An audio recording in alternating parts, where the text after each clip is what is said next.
Hello everyone, welcome to CRP academy. CRP academy YouTube চ্যানেলে তোমাদের সকলকে জানাই স্বাগত। তো দেখো, আজকে আমরা এই ভিডিওতে তোমাদের পশ্চিমবঙ্গ গ্রাম পঞ্চায়েত নিয়োগ 2026 সম্পর্কিত এ টু জেড সমস্ত বিষয় কিন্তু আলোচনা করতে চলেছি। তো দেখো, তোমাদের পঞ্চায়েতে অনলাইনে ফর্ম ফিল আপ কবে থেকে শুরু হতে চলেছে, কবে থেকে তোমরা অনলাইনে ফর্ম ফিল আপ করতে পারবে। নেক্সট দেখো, আজকে আমরা এই ভিডিওতে দেখে নেব যে তোমাদের যোগ্যতা কী প্রয়োজন, অর্থাৎ শিক্ষাগত যোগ্যতা এবং বয়সের যোগ্যতা কী প্রয়োজন, পরীক্ষা পদ্ধতি তোমাদের কী থাকবে, অর্থাৎ তোমাদের লিখিত পরীক্ষায় কত নম্বর থাকবে এবং ইন্টারভিউতে কত নম্বর থাকবে, তোমাদের নতুন রিক্রুটমেন্ট প্রসেস কী হতে চলেছে। নেক্সট দেখো, আমরা দেখে নেব গ্রাম পঞ্চায়েতে পরীক্ষার সিলেবাস কী থাকবে, অর্থাৎ কোন কোন বিষয় থেকে কতগুলো করে প্রশ্ন আসবে, কোন কোন বিষয়গুলো তোমাদের পরীক্ষার জন্য পড়তে হবে। তো প্রত্যেকটা বিষয়ে আমরা কিন্তু আলোচনা করে নেব। এছাড়া আমরা বিগত বছর অর্থাৎ 2018 সালের পঞ্চায়েতের আমরা কিন্তু প্রশ্নপত্র দেখে নেব, তাহলে তোমাদের কিন্তু একটা আইডিয়া হয়ে যাবে যে তোমাদের পঞ্চায়েতে কী টাইপের প্রশ্ন হয়। ওকে, তো এই সমস্ত প্রত্যেকটা বিষয় কিন্তু আজকে আমরা এই ভিডিওতে আলোচনা করতে চলেছি। তো দেখো, প্রথমে ছোট্ট একটি অ্যানাউন্সমেন্ট, আমাদের সিআরপি একাডেমির তত্ত্বাবধানে তোমাদের আগামী 20 মে থেকে শুরু হতে চলেছে এই পঞ্চায়েত ব্যাচ 2026। তোমাদের চিন্তা করার কোনো কারণ নেই, তোমরা কিন্তু এই ব্যাচে পুরো 4টা বিষয়, যেমন বাংলা, ইংরেজি, গণিত, জিকে, পুরো 4টা বিষয় তোমরা কিন্তু অধ্যায়ভিত্তিক ক্লাস তোমরা পেয়ে যাবে। এছাড়া সাথে তোমরা গ্রামীণ অর্থনীতি, কৃষি এবং পঞ্চায়েতি রাজ সম্পর্কিত বেশ কিছু গুরুত্বপূর্ণ ক্লাসও কিন্তু পেয়ে যাবে, কারণ এই সমস্ত টপিকগুলো কিন্তু নতুন সিলেবাসে থাকবে। তো এই ব্যাচে তোমরা কিন্তু এই সমস্ত প্রত্যেকটা বিষয়ের অধ্যায়ভিত্তিক ক্লাস, নোট, পিডিএফ এবং পরীক্ষা কিন্তু হুবহু কমন পেয়ে যাবে। তো এটার কোর্স ফি রয়েছে মাত্র 499 টাকা, বর্তমানে কিন্তু অফার চলছে, পুরো 1 বছরের ভ্যালিডিটি পেয়ে যাবে, মাসিক কোনো ফিজ নেই, ওয়ান টাইম পেমেন্ট। তো তোমরা যারা ভর্তি হতে চাও, এটা হচ্ছে আমাদের অফিসিয়াল হোয়াটসঅ্যাপ নম্বর 9647553612, তোমরা কিন্তু এই নম্বরে যোগাযোগ করতে পারো। সিট সংখ্যা কিন্তু লিমিটেড, অথবা ভিডিও ডেসক্রিপশনে কিন্তু বিস্তারিত তথ্য দেওয়া রয়েছে, সেখান থেকেও তোমরা দেখে নিতে পারো। তো দেখো, শুরু করছি আজকের এই গুরুত্বপূর্ণ ভিডিও, পশ্চিমবঙ্গ গ্রাম পঞ্চায়েত নিয়োগ 2026। তো দেখো, তোমরা কিন্তু প্রত্যেকেই অলরেডি জানো যে বিগত 2 বছর আগে 2024 সালে এই পঞ্চায়েত নিয়োগের জন্য কিন্তু রেজিস্ট্রেশন প্রক্রিয়া শুরু হয়েছিল। এছাড়া গতকাল অর্থাৎ গত 12ই মে মঙ্গলবার পশ্চিমবঙ্গের নতুন পঞ্চায়েত এবং গ্রাম উন্নয়ন মন্ত্রী মাননীয় দিলীপ ঘোষ মহাশয় এই 6500+ শূন্যপদের নতুন পঞ্চায়েত কর্মী নিয়োগের কথা কিন্তু ঘোষণা করেছেন।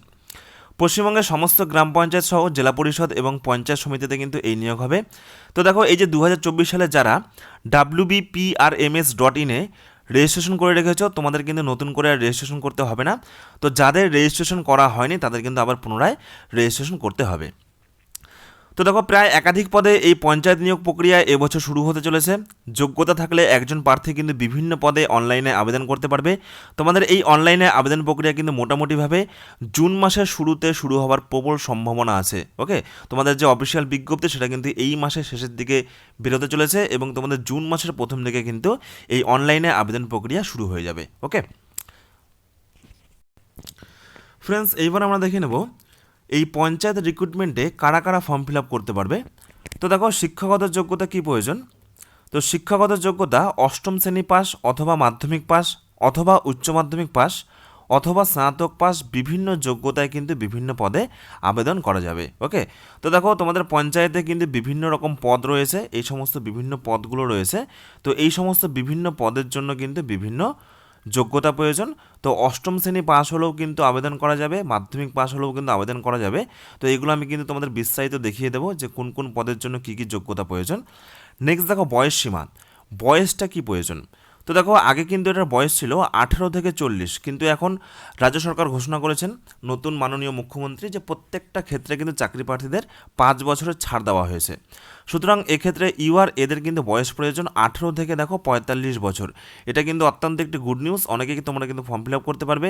নেক্সট দেখো, ওবিসিদের ক্ষেত্রে 18 থেকে 48 এবং এসসি এসটিদের ক্ষেত্রে 18 থেকে 50 বছর হওয়া প্রয়োজন। এবং এই যে বয়সটা, এই বয়সটা কিন্তু 1/1/2026 হিসাবে গণনা করা হবে বা গণ্য করা হবে। ওকে, তো দেখো, এবার আমরা দেখে নেব যে ডাব্লিউবি গ্রাম পঞ্চায়েতে পদ অনুযায়ী কোন কোন পদের জন্য কোন কোন শিক্ষাগত যোগ্যতা প্রয়োজন। যেমন দেখো, পঞ্চায়েত কর্মী, গ্রুপ ডি, পঞ্চায়েত সমিতি পিয়ন, এই সমস্ত পদের জন্য কিন্তু তোমরা 8ম শ্রেণী পাস হলেই অনলাইনে আবেদন করতে পারবে। ওকে, নেক্সট দেখো, ক্যাশিয়ার, গ্রাম পঞ্চায়েত সহায়ক, এই সমস্ত পদের জন্য মাধ্যমিক পাসের প্রয়োজন।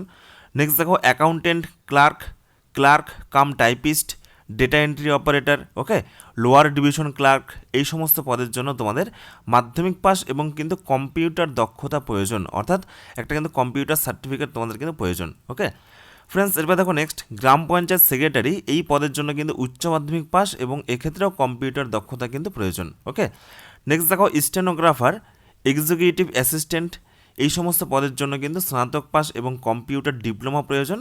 আর নির্মাণ সহায়ক এই পদের জন্য কিন্তু সিভিল ইঞ্জিনিয়ার এই যোগ্যতা প্রয়োজন। ওকে, তো দেখো তোমাদের সব থেকে বেশি কিন্তু ভ্যাকেন্সি থাকবে পঞ্চায়েত কর্মী। তো এই সমস্ত বিভিন্ন পদ মিলিয়ে তোমাদের কিন্তু এই বছর 6500+ শূন্য পদে এই নতুন বিজ্ঞপ্তি প্রকাশিত হতে চলেছে। ওকে ফ্রেন্ডস, এবারে আমরা দেখে নেব ডাব্লিউবি পঞ্চায়েত রিক্রুটমেন্ট প্রসেস 2026, অর্থাৎ এই বছর তোমাদের এই পঞ্চায়েতের রিক্রুটমেন্ট কীরকম হবে। তো তোমাদের এই যে রিক্রুটমেন্ট, এই যে বিভিন্ন পদের যে রিক্রুটমেন্টগুলো হবে, তো এগুলো মূলত কিন্তু দুটো ধাপে সম্পূর্ণ হতে চলেছে। প্রথমত তোমাদের হবে লিখিত পরীক্ষা বা রিটেন এক্সাম, এবং দ্বিতীয়ত তোমাদের হবে ইন্টারভিউ। তো এই দুটো ধাপে তোমাদের কিন্তু এই সমস্ত রিক্রুটমেন্টগুলো সম্পূর্ণ হতে চলেছে। তো কিছু কিছু পদের ক্ষেত্রে দেখো স্কিল টেস্ট নেওয়া হবে, এবং আমি তোমাদেরকে দেখিয়ে দেবো যে কোন কোন পদের জন্য তোমাদের কিন্তু স্কিল টেস্ট, এই যে 5 নম্বরের স্কিল টেস্ট এটা নেওয়া হবে।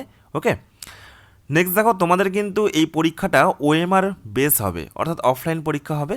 ওএমআরে তোমাদের পরীক্ষা দিতে হবে এবং এমসিকিউ টাইপ হবে। তোমাদের প্রত্যেকটা প্রশ্নের জন্য কিন্তু 4টি করে অপশন থাকবে। ওকে, এবং সম্ভবত তোমাদের নিজের নেগেটিভ মার্কিং সেটা কিন্তু থাকবে না। নেক্সট দেখো তোমাদের প্রশ্নটা কিন্তু বাংলা ভাষাতে হবে এবং ইংরেজি ভাষাতে হবে। ওকে, লিখিত পরীক্ষা পাশ করলে তোমাদের ইন্টারভিউতে ডাকা হবে, এবং লিখিত পরীক্ষার প্রাপ্ত নম্বর এবং ইন্টারভিউয়ের প্রাপ্ত নম্বর এই দুটো মিলিয়ে তোমাদের কিন্তু ফাইনাল মেরিট লিস্ট প্রকাশিত হবে। ওকে, তো দেখো এইবার আমরা দেখে নেব যে কোন কোন পদের ক্ষেত্রে লিখিত পরীক্ষা কত নম্বরের থাকবে এবং ইন্টারভিউ কত নম্বরের থাকবে। যেমন দেখো পঞ্চায়েত কর্মী, পঞ্চায়েত সমিতি পিয়ন, গ্রুপ ডি এই সমস্ত পদের জন্য তোমাদের মোট রিক্রুটমেন্ট প্রসেস থাকবে কিন্তু 50 নম্বরের, যার মধ্যে লিখিত পরীক্ষা হবে 43 নম্বরের এবং ইন্টারভিউ হবে 7 নম্বরের। ওকে, এবং তোমাদের পরীক্ষার প্রশ্নপত্র কীরকম হবে এবং বিগত বছরে কী টাইপের প্রশ্ন এসেছিল সেটাও আমি তোমাদের কিন্তু আজকে এই ভিডিওর মাধ্যমে দেখিয়ে দেবো। ওকে, নেক্সট দেখো গ্রাম পঞ্চায়েত সহায়ক, ক্যাশিয়ার, নির্মাণ সহায়ক এই সমস্ত পদের জন্য মোট 100 নম্বরের রিক্রুটমেন্ট প্রসেস থাকবে, যার মধ্যে দেখো লিখিত পরীক্ষা হবে 85 নম্বরের আর ইন্টারভিউ হবে কিন্তু 15 নম্বরের। মোট মিলিয়ে 100 নম্বরের মধ্যে কিন্তু মেরিট লিস্ট প্রকাশিত হবে। নেক্সট দেখো গ্রাম panchayat secretary, accountant clerk, clerk cum typist, data entry operator, lower division clerk, stenographer, panchayat সমিতি অ্যাকাউন্টেন্ট ক্লার্ক, এক্সিকিউটিভ অ্যাসিস্ট্যান্ট এই সমস্ত পদের জন্যও কিন্তু 100 নম্বরের রিক্রুটমেন্ট প্রসেস। কিন্তু দেখো মাঝখানে একটা স্কিল টেস্ট ঢুকে গিয়েছে 5 নম্বরের, অর্থাৎ এক্ষেত্রে রিটেন এক্সাম হবে 85 নম্বরের আর স্কিল টেস্ট থাকবে 5 নম্বরের এবং ইন্টারভিউ দেখো 10 নম্বরের। তো মোট মিলিয়ে হবে 100 নম্বরের রিক্রুটমেন্ট প্রসেস। ওকে, তো এই 3 টাইপের কিন্তু রিক্রুটমেন্ট প্রসেস তোমাদের পঞ্চায়েত রিক্রুটমেন্টে থাকবে। ওকে, তো এইবার আমরা দেখে নেব যে তোমাদের পঞ্চায়েতের পরীক্ষার সিলেবাসটা কী রয়েছে। দেখো এই সমস্ত বিভিন্ন পদে পরীক্ষায় যে তোমাদের লিখিত পরীক্ষাটা হবে, লিখিত পরীক্ষায় মূলত 4টি বিষয় থেকে তোমাদের কিন্তু প্রশ্ন আসবে। কি কি বিষয়?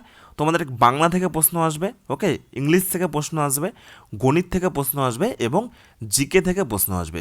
জিকের মধ্যে কিন্তু ইতিহাস, ভূগোল, বিজ্ঞান সমস্ত কিছু ঢুকে রয়েছে, অর্থাৎ তোমাদের কিন্তু এই 4টা বিষয় পড়তে হবে, বাংলা, ইংরেজি, গণিত এবং জিকে। এবং তোমাদের বিগত বছরের একটা প্রশ্নপত্র আমি তোমাদেরকে দেখিয়ে দিচ্ছি, তাহলে তোমাদের কিন্তু একটা আইডিয়া হবে যে কী টাইপের প্রশ্নপত্র পঞ্চায়েতে আসে। ওকে, সুতরাং এই 4টি বিষয় তোমাদের কিন্তু পঞ্চায়েতের জন্য পড়তে হবে। তো দেখো আমাদের সিআরপি একাডেমির তত্ত্বাবধানে আগামী 20 মে থেকে শুরু হচ্ছে এই পঞ্চায়েত ব্যাচ 2026। মূলত এখানে আমরা এই 4টি বিষয়কে ফোকাস করছি। কি কি? বাংলা বিষয়, ইংরেজি, গণিত এবং জিকে। পাশাপাশি দেখো গ্রামীণ অর্থনীতি, কৃষি, পঞ্চায়েতি রাজ সম্পর্কিত বেশ কিছু গুরুত্বপূর্ণ ক্লাস থাকবে, কারণ তোমাদের নতুন সিলেবাসে কিন্তু এই সমস্ত টপিকগুলো থাকবে। তো এই সমস্ত প্রত্যেকটা বিষয় কিন্তু এই ব্যাচে আমাদের সিআরপি একাডেমির তত্ত্বাবধানে করানো হচ্ছে। তো দেখো সম্পূর্ণ অধ্যায়ভিত্তিক ক্লাস এবং নোট তোমরা কিন্তু এই ব্যাচে পেয়ে যাবে, চিন্তা করার কোনো কারণ নেই। সমস্ত ভিডিও ক্লাস এবং পিডিএফ নোট তোমরা পেয়ে যাবে, পরীক্ষা তোমরা কিন্তু হুবহু কমন পেয়ে যাবে। ওকে, তো দেখো এই ব্যাচের কোর্স ফি রয়েছে মাত্র 499 টাকা। আগে 999 টাকা ছিল, সেটা পরিবর্তে বর্তমানে কিন্তু অফার চলছে মাত্র 499 টাকা, এবং এটা কিন্তু ওয়ান টাইম পেমেন্ট, মাসিক কোনো ফিজ নেই। পুরো 1 বছরের তোমরা কিন্তু ভ্যালিডিটি এই ব্যাচে পেয়ে যাবে। ওকে, তো তোমরা যারা এই ব্যাচে পড়তে ইন্টারেস্টেড রয়েছো তোমরা কিন্তু অবশ্যই এই নম্বরে যোগাযোগ করে নিজের সিট বুক করে নাও। সিট সংখ্যা কিন্তু লিমিটেড, আমরা কিন্তু প্রচুর ছেলেমেয়ে এই ব্যাচে ভর্তি করতে পারবো না। সুতরাং এই যে আমাদের অফিসিয়াল হোয়াটসঅ্যাপ নম্বর, 9647553612। তোমরা কিন্তু এই নম্বরে আমাদের একাডেমিতে যোগাযোগ করে নাও এবং তোমরা কিন্তু এই ব্যাচে নিজের সিট বুক করে নাও এবং ভর্তি হয়ে যাও। ওকে, আগামী 20 মে থেকে কিন্তু আমাদের এই পঞ্চায়েত ব্যাচ শুরু হচ্ছে। ওকে, তো দেখো এইবারে আমরা দেখে নেব যে তোমাদের বিগত বছরে কী টাইপের পঞ্চায়েতের প্রশ্ন এসেছিল। বিগত বছরের একটা প্রশ্নপত্র দেখে নেব। তো দেখো এটা তোমাদের বিগত 2018 সালের পঞ্চায়েত কর্মী নিয়োগের একটি প্রশ্নপত্র। ওকে, তো দেখো তোমাদের 43 নম্বরের লিখিত পরীক্ষা হবে, যেটা তোমাদের এবারও বললাম, এবং 7 নম্বরে তোমাদের ইন্টারভিউ ছিল। তো দেখো এখানে মোট তোমাদের 43টা কিন্তু প্রশ্ন রয়েছে। বাংলা রয়েছে, ইংরেজি রয়েছে, গণিত রয়েছে এবং জিকে রয়েছে। ওকে, তো দেখো প্রশ্নগুলো তোমরা এক ঝলক দেখে নাও, তাহলে তোমাদের একটা আইডিয়া হবে যে পঞ্চায়েতে কী টাইপের প্রশ্নপত্র হয়। দেখো প্রথম প্রশ্ন ছিল পশ্চিমবঙ্গের সুন্দরবনের মৃত্তিকা কেমন। দেখো 4টে অপশন ছিল, যে লাল মাটি, কাদা মাটি, পলি মাটি নাকি কালো মাটি। তারপরে দেখো ভারতের সর্বশেষ জনগণনা কবে হয়েছিল, এই টাইপের প্রশ্নগুলো কিন্তু পরীক্ষাতে এসেছিল। নেক্সট দেখো কোন নিয়মে 3টি একই রকম তবে বিজাতীয় কোনটি। দেখো এটি কিন্তু তোমাদের রিজনিং বা গণিত টাইপের একটি প্রশ্ন। নেক্সট দেখো জিকে থেকে আরেকটি প্রশ্ন, একজন রাজ্যসভা সদস্যের পদে থাকার মেয়াদ কত বছর। ওকে, 6 বছর। নেক্সট দেখো তোমাদের জিকে থেকে আরেকটি গুরুত্বপূর্ণ প্রশ্ন, এগুলো প্রত্যেকটা তোমাদের জিকের প্রশ্ন ছিল। নিচের কোনটি প্রাচীনতম বেদ। ওকে, একদম সহজ প্রশ্ন। নিম্নলিখিত কোন শাসক বিক্রমাদিত্য রূপে পরিচিত, এবং তোমরা যদি চাও যে এই সমস্ত প্রশ্নগুলোর সলিউশন ক্লাস করিয়ে দিতে, তো সেগুলো আমরা কিন্তু করিয়ে দেবো, তোমরা কিন্তু অবশ্যই ভিডিওতে কমেন্ট করবে। তো এই টাইপের তোমাদের কিন্তু জিকে প্রশ্ন এসেছিল। ওকে, হিমালয়ের পাদদেশে সমভূমি দার্জিলিং জেলায় কী নামে পরিচিত, পশ্চিমবঙ্গের রাজধানী অবস্থিত কোথায়, নিরক্ষরেখার নিকট অর্থাৎ কলকাতা, কলকাতাটা কোথায় অবস্থিত, বা কলকাতার পাশে কোন রেখা রয়েছে, নিরক্ষরেখা, কর্কটক্রান্তি রেখা, মকরক্রান্তি রেখা নাকি আর্কটিক সার্কেল। তো এটা কিন্তু হবে কর্কটক্রান্তি রেখা। ওকে, তো এই টাইপের তোমাদের জিকের প্রশ্ন ছিল, ইতিহাস, ভূগোল, সংবিধান সমস্ত বিষয় মিলিয়ে। নেক্সট দেখো তোমাদের ইংলিশে প্রশ্ন, দেখো কী টাইপের ছিল। দেখো প্রিপোজিশনের প্রশ্ন ছিল, প্রিপোজিশন। ওকে, যে he is dash the phone right now at in on to. Okay, তো এই টাইপের প্রশ্নগুলো তোমাদের কিন্তু ইংলিশ থেকে এসেছিল। Rama is dash M A in English of an in নাকি to. Okay, honesty is dash a best policy. Okay, Rina is senior dash Hina. তো এই টাইপের কিন্তু একদম বেসিক ইংরেজি প্রশ্ন এসেছিল, তো এগুলো তোমাদের চর্চা করতে হবে। নেক্সট দেখো তোমাদের গণিত থেকে কী টাইপের প্রশ্ন এসেছিল। দেখো একটি যোগ এসেছিল, ওকে, একটি গুণ এসেছিল। তো এগুলো মূলত কিন্তু তোমাদের সময় লাগবে। নেক্সট দেখো কিছু টাকা ব্যাংকে সরল সুদে রাখা হলো, অর্থাৎ সরল সুদের অঙ্ক এসেছিল। ওকে, তারপরে দেখো তোমাদের কার্য এবং দিবসের অঙ্ক এসেছিল। তারপরে দেখো নেক্সট 4 অঙ্কের একটি সংখ্যা হচ্ছে A381, যদি 11 দ্বারা বিভাজ্য হয় তবে এর মান কত, অর্থাৎ 11 দ্বারা বিভাজ্যের নিয়ম তোমাদের জানতে হবে এবং এই এর মান বার করতে হবে। লাভ ক্ষতির অঙ্ক ছিল। ওকে, পার্সেন্টেজের অঙ্ক ছিল। তো এই টাইপের তোমাদের কিন্তু প্রশ্ন এসেছিল গণিত থেকে। নেক্সট দেখো বাংলা থেকে তোমাদের কী টাইপের প্রশ্ন এসেছিল পঞ্চায়েতে। সন্ধি বিচ্ছেদ, সন্ধি বিচ্ছেদের প্রশ্ন থাকবে, এবং এই টাইপের প্রত্যেকটা বিষয় তোমাদের কিন্তু আমরা ব্যাচে করিয়ে দেবো, সন্ধি বিচ্ছেদ থেকে শুরু করে এক কথায় প্রকাশ। ওকে, নেক্সট দেখো প্রতিশব্দ এসেছিল। নেক্সট দেখো বাক্যের যে উদাহরণ, যে বাক্য কী কী রয়েছে, মিশ্র বাক্য, সরল বাক্য, জটিল বাক্য, তো কোনটি মিশ্র বাক্যের উদাহরণ, তো এই টাইপের প্রশ্ন এসেছিল। ওকে, আপন শব্দটির অর্থ কী। ওকে, তো এই টাইপের কিন্তু তোমাদের বাংলা প্রশ্ন এসেছিল। নেক্সট দেখো যে শেষের কবিতা একটি কি, এটি একটি কাব্য, নাটক, উপন্যাস নাকি কাব্যগ্রন্থ। ওকে, মূর্খের সঙ্গে তর্ক করা ড্যাশ, এটি একটি কি। সে যেতে চায় তথাপি বসে আছে, এটি কোন শ্রেণীর বাক্য, সরল, জটিল নাকি যৌগিক। তো এই টাইপের তোমাদের কিন্তু বাংলার প্রশ্ন এসেছিল। ওকে, তো এটা হচ্ছে তোমাদের বিগত 2018 সালের পঞ্চায়েতের একটি প্রশ্নপত্র, এবং এই টাইপের প্রশ্নপত্রে তোমাদের কিন্তু পরীক্ষাতে আসবে, এবং তোমাদের কিন্তু এই বছর সুবর্ণ সুযোগ রয়েছে, একেবারে স্বচ্ছভাবে তোমাদের কিন্তু নিয়োগ প্রক্রিয়া শুরু হবে, এবং তোমরা কিন্তু সকলেই প্রিপারেশনটা শুরু করে দাও। ধন্যবাদ।